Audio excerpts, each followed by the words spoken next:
नागपूर महानगरपालिका निवडणुकीची घोषणा होताच शहरात आदर्श आचारसंहिता लागू झाली आहे.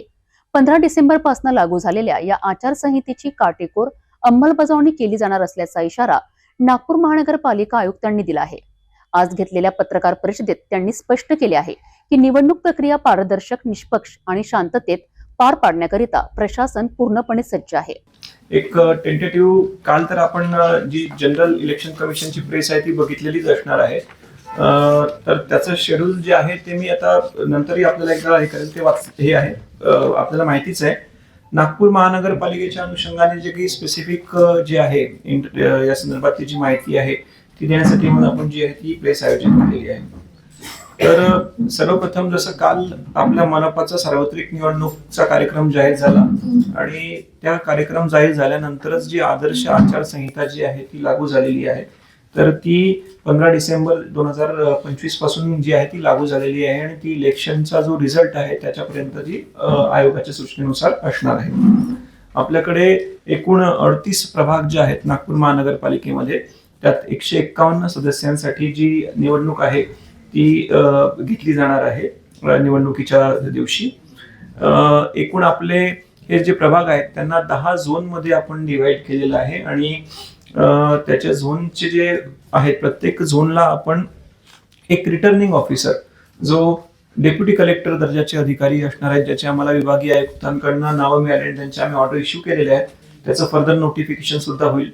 आणि 3 ARO, एक तहसीलदार दर्जाचे ARO असतील आणि दुसरे जे आहे ते ARO 1 असतील. ARO 2 जे आहे ते तिथले झोन ऑफिसर असतील आणि ARO 3 जे आहे तिथले एक्झिक्युटिव्ह इंजिनियर असतील.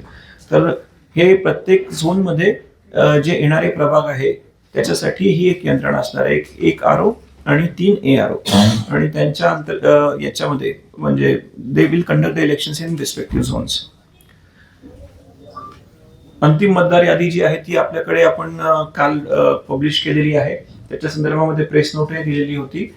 जी आयोगाची आपल्याला डेडलाईन होती 15/12/2025 ला, त्याच्यानुसार आपण ती यादी जी आहे ती पब्लिश केलेली आहे. त्याच्यामध्ये साधारणतः एकूण मतदार जे आहेत आपल्याकडे 24,83,112 एवढे मतदार आहेत. पुरुष मतदार 12,26,690 आणि स्त्री मतदार 12,56,166 आणि इतर मध्ये 256 मतदार आहेत. असे एकूण 24,83,112 मतदार आहेत.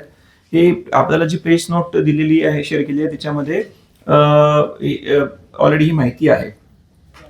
मतदान केंद्राची संख्या जर आपण बघितली तर साधारणतः 3,000 ते 3100च्या दरम्यान जे आहे ती मतदान केंद्र आपल्याकडे असणार आहे. आयोगाच्या ज्या सूचना आहेत की 4 सदस्यीय जे प्रभाग आहेत त्याच्यामध्ये साधारणतः 800 ते 900 जे आहे एक रफली त्यांनी आपल्याला दिलेला आहे अंदाज हे करण्यासाठी की इतके मतदार असतील असं एक मतदान केंद्र असावं. तर त्याच्यानुसार जर आपली मतदारांची संख्या बघितली तर साधारणतः 3,000 ते 3100 पर्यंत आहे.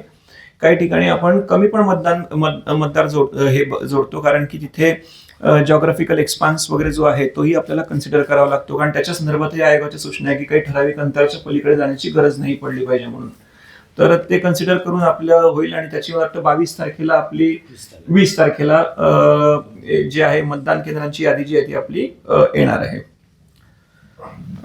याच्यासाठी स्टेट इलेक्शन कमिशनकडे म्हणजे जिथे महानगरपालिका क्षेत्रामध्ये आता जी आपली आचारसंहिता आहे ती महानगरपालिका क्षेत्रापुरता आहे आणि इलेक्शन कंडक्ट करण्यासाठी आता जो स्टाफ असतो इलेक्शन डिक्लेअर झाल्यापासून तो आयोगाकडे डेप्युटेशनवर आहे असं मानलं जातं आणि त्या अनुषंगाने आयोगाने आयुक्तांना जे अधिकार दिलेले आहेत त्याचा DO आमचा रोल असतो बेसिकली की इलेक्शन कंडक्ट करण्यासाठी मॅनपॉवर, मशिनरी, जे इतर साधन सुविधा असतात त्या प्रोव्हाइड करणं, हा जो रोल असतो तो महापालिका आयुक्त करतात. आणि त्याच्या अंतर्गत आता आपण वेगवेगळे जे कर्मचारी आहेत महानगरपालिकेचे इलेक्शन्स कंडक्ट करण्यासाठी तर ते आपण आपल्याकडनं नियुक्त केले जातील आणि ते झोनवर आपली जी टीम्स आहेत त्याच्यामध्ये त्यांचं प्रॉपर ट्रेनिंग घेणं, पुढचे EVMच्या बाबतीमधले प्रिपरेशन आणि या सगळ्या प्रक्रिया ज्या आहेत त्या चालतील.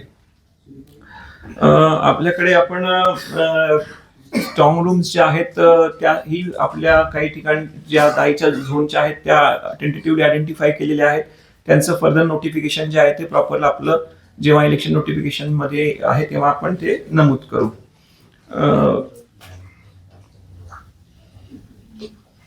उमेदवाराच्या खर्चाची मर्यादा जी आहे ती 15 लक्ष जी आहे ती झालेली आहे. हा मागच्या इलेक्शनच्या तुलनेमध्ये याच्यामध्ये फरक झालेला आहे. उमेदवारांचा खर्च तपासण्यासाठी सेंट्रली आम्ही एक टीम ठेवणार आहोत, परंतु मेन जी इलेक्शन एक्सपेंडिचर मॉनिटरिंग आहे ती झोन स्तरावर केली जाईल. आचारसंहितेच्या पालनासंदर्भातही आपल्याकडे जे काही फ्लाइंग स्क्वॉड, SST म्हणजे स्टेशनरी सर्व्हेन्स टीम, VST, VVT आणि एक आपण तक्रार निवारण कक्ष स्थापन करतो. तर सद्यस्थितीमध्ये आपण महापालिकाच्या स्तरावरनं काही FST आणि SST जे आहेत ते सुरू केलेले आहेत.